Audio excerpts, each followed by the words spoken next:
All right, thank you. I'd like to make one comment on number 5, and I'm not questioning your integrity, but I was at the conference, and on Friday morning I went to the registration desk to check see on if me? you would see Right, if you would check check up in, on because me, I right? wanted to, excuse me, because I wanted to ask you some things about virtual town hall, and that vendor happened to be there, and we could talk to them, and I was told you never checked in, and if you don't check in, you don't get a registration card, which means you can't go to the conference. Well, Mrs. So Collins, that's why I think your you have my name cell surfaced. phone. You could have called me up. I would have joined you over there simply, right? Okay. Thank you. Okay, You gotta go check up all on me? three council persons have spoken to this issue, $200 credit that I can use in the future. What they are not talking about is, Oh my God. what they're not talking about is, there's more. What they're not talking about is, Oh my God. the New York State Comptroller has documented, raised questions about $117,000 apparent possible overpayment to town council. They're asking me for $200. They're impugning Dwight, but they won't speak to $117,000. $117,000 Oh my questioned God. by the New York State Comptroller's office. Can we see that? Also, I want to know who forged my name on that. Who forged my name on that? Also, we have the New York State Comptroller critical of the gravy train. $1,800,000 Oh, this is for the gravy train this is even better than for for the the good old boys. For the good old boys. Signed by Hudak, Gross, and Cullen. Can we see the... not my signature. Sure, Get the back good to old boys. comedy night. We had it tonight. There's more. There's more. We have, let's see, we have the high bidder on the Southeast garbage contract, 2010 through 2012. The high bidder, $857,115. The high bidder. So we talked about, as the New York State Comptroller has documented, $1.8 million in anti-competitive spending I can't take with it. public dollars. Doesn't include this $857,000 paid to the high bidder on the garbage contract. We're talking about millions of dollars, folks. We're talking about anti-competitive practices. We're talking about high bidders on public contracts. And they are talking about, all three of them tonight, $200 for a seminar in which we have a credit. That's outrageous. That's wrong. This economic model is broken. It has to be fixed.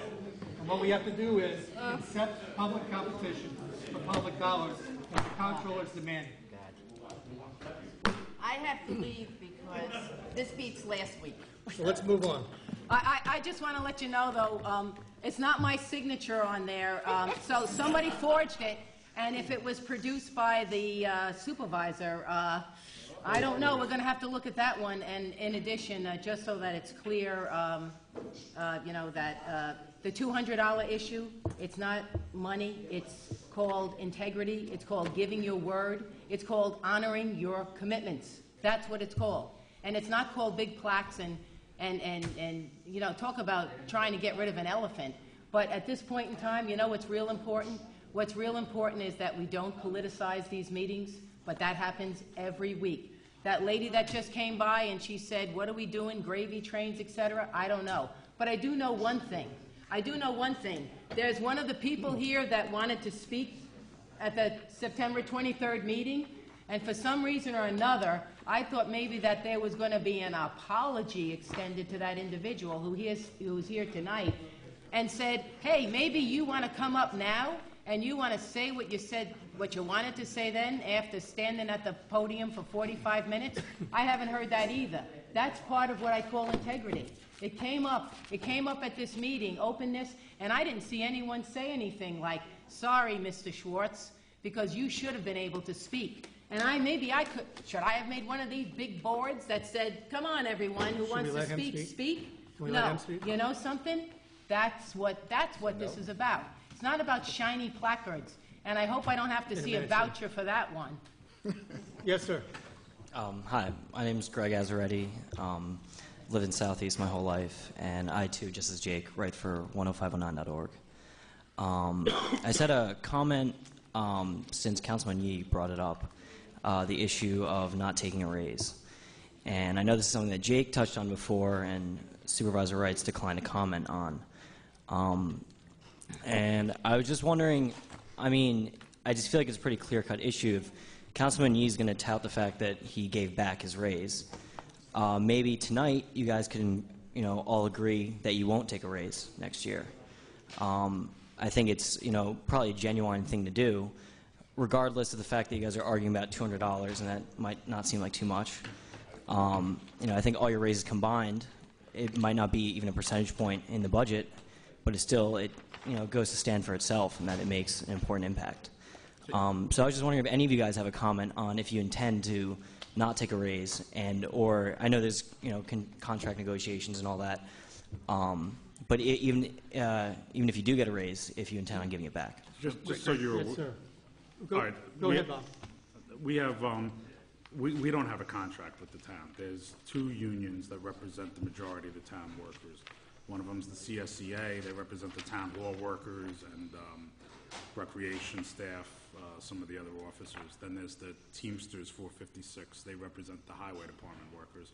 They're the only departments that have, or members of the town employee that have contracts.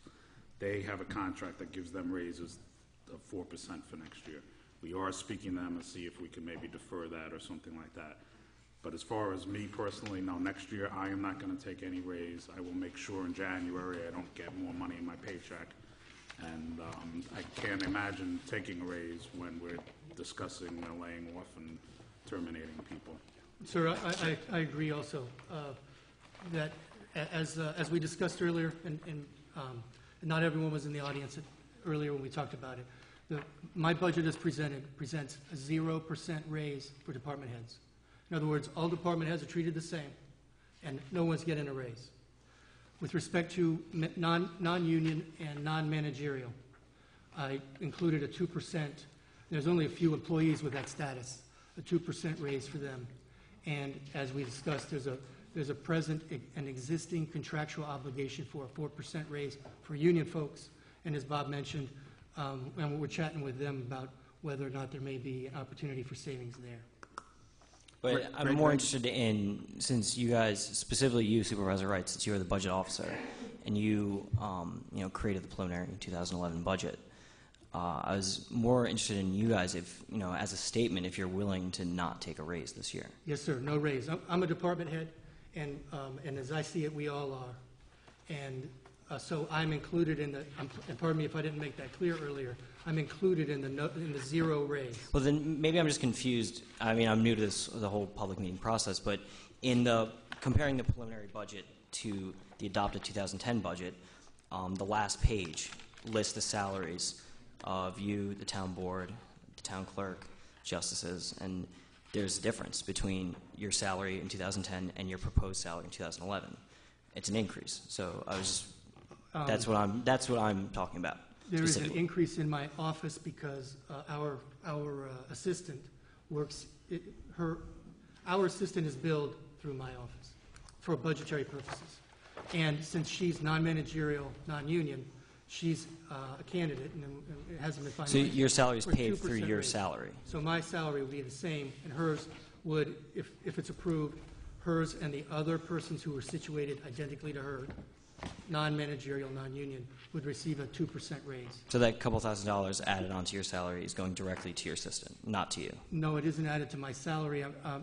Well, in your preliminary budget. I'm going to have to take a look at what you were referring to. But So it's the last page of the proposed understood. budget. Which page? The last page. According to the PDF online, it was the last page. I understand. Yeah, it's not. It isn't part of the budget, but it's probably part of the budget online. Greg, if we could comment, 2 weeks ago we talked about taking a freeze, and in reviewing the budget, we're even looking at a cut going back to 2009 numbers for the town board in particular. Okay. 5 of us, okay? So there's certainly no raise, and we're looking at a cut. All right, thank you. Thank you, Greg. Okay, next item, 7, J&R Holdings Special Use Permit Application. Welcome, sir. Thanks for joining us. You didn't do the Humane Society. Oh, pardon me, sir, if I'm out of order. Should we take this gentleman, or should we do the Humane Society? No, What's the I had consensus? called for the order of the day. This won't take long, sir. What's the Thank you. consensus? That's another company. Well, I regret it, sir. We'll get to you in a minute. I don't think this is going to take long. Number 6, Putnam Humane Society. Land acquisition. Very briefly, to brief the community, the Putnam County is committed to enhancing the tragic condition that the animals at the county facility experience, which are tough. And in that regard, there is private sector funding for a building to house the operations of the Putnam County Humane Society. The county's been looking for 10 years or more for a suitable site to situate that, obviously, in the county. And they've identified a site in Southeast as a possible site for that. As contemplated, the project will not cost the town of Southeast taxpayers any money. But the site that the county identified is located on open space land that was purchased by town of Southeast. There's been an appraisal by the county in round numbers. The site is estimated to be about $200,000 in value. And the county, I had a call today from a county legislator who chairs the committee, the pertinent committee, and he's interested in pushing the purchase and sale forward. I'm interested in it. I'd like to see it happen to support the Humane Society. I think that we are also going to be able to, it is my hope that we're able to link additional things that we want from the county to do some good old-fashioned horse trading around this transaction. And that is a real prospect at this time. So with that, Mildred, we have a chairwoman of the Open Spaces Committee. Mildred, you're welcome to speak to this issue, or any other member of the public is welcome to speak to this issue. Any board comment? No, I think that's great. It'll be an infusion of money, and it'll help the Humane Society get a new facility, which they need. Very good. Item 7, part of the delay, sir. Just the G&R only- Holding Special Use Permit application. I just need to check with the, I mean, this is, good, but I did get some concerns today about where this money can go. If it can go in our general fund or not, so I need to speak to Will about that. Yeah, I Yes, think sir. that's important to clarify that because of what we heard tonight, and to make certain that we sell the property, indeed, if we sell it at the best possible value for the town. Okay, for the third time, welcome, sir. Good evening. My name is John Catuno. I'm the architect for J&R Holdings, 2469 Route 6. We were referred to you by the planning board. In fact, we have to go to every board, architectural review board, zoning board. What my client has is a 2.5-acre parcel just south of Putnam County Savings Bank. There's an abandoned retail store that apparently never had a special use permit. We're expanding and going to reopen that store as a pharmacy, so that's why we'll refer to you, because on the record in the clerk's office, it never showed a special use permit. Yes, sir. And let's see, I have a memo from the planning board dated July 12, 2010. Very briefly, I'll read the contents regarding J&R Holdings. At the regular meeting of the Southeast Planning Board on July 12, 2010, a motion was made to refer the above referenced application to your board, meaning the town board, for review recommendation. The planning board issued a negative declaration under the New York State Environmental Review Act process, which is a good thing because that means the seeker's been met. On July 12, 2010. The applicant will be sending your board a copy of the proposed plans for your review. If there's any additional you require, and so forth. So, as I understand it, the planning board is supporting your application, and I'm interested in seeing you successfully convert this building to a productive asset. Yes, yeah, it'll be a great improvement and bring you tax revenue, which I know you guys, like everybody else, needs. It'll Yes, sir. also make it much more beautiful, because right now, as you can see, it's just a cruddy, like it looks like a trailer, basically, but we're going to turn it into a nice architectural features with dormers, make it, look colonial or traditional, residential in nature. So we just have to get through all your boards. My clients couldn't be here tonight. He owns a pharmacy now. There is a note here that I have that says that you have to go back to the ARB. Oh, yeah, Plus we the had scheduled landscaping, on October 20th. Yes, on Monday we're scheduled for the zoning board because Okay. we need a variance because the existing structure is too close to the property line. And on Wednesday we'll go back to the architectural review because the first time I went they had